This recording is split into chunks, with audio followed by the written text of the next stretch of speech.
In today's video, I'm going to teach you how to delete a space in Wrike.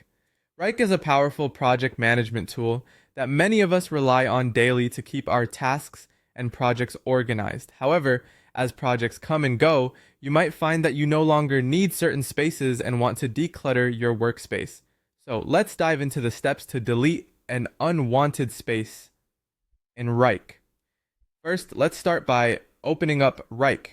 You can do this by going to the official website, wrike.com, in your preferred web browser. Once you're there, log into your account using your credentials. Make sure you're logging into the right account, especially if you manage multiple workspaces or have different accounts.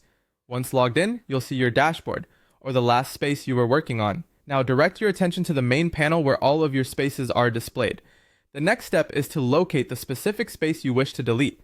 It's crucial to double check to make sure you are selecting the correct space, as once a space is deleted, its data is not easily recoverable.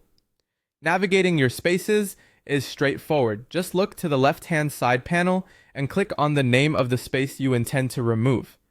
With your space selected and opened, look around for the options menu.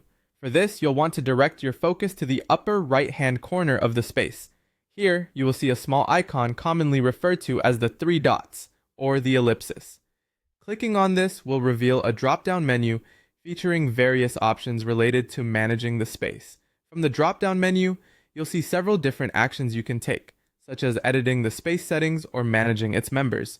For our purpose today, you'll want to scroll down until you find the delete option. It's usually towards the bottom of the menu, designed this way to prevent accidental deletions. Once you find it, click on it. Before your space is fully deleted, Wrike will typically ask you to confirm this action. This is an important safeguard to prevent unintended data loss.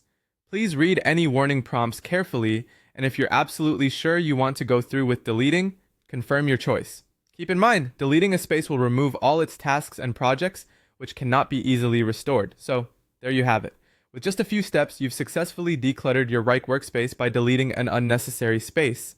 This simple process can help keep your dashboard clean and organized, ensuring that you remain focused on the tasks that really matter. Thanks for watching, and see you in the next video.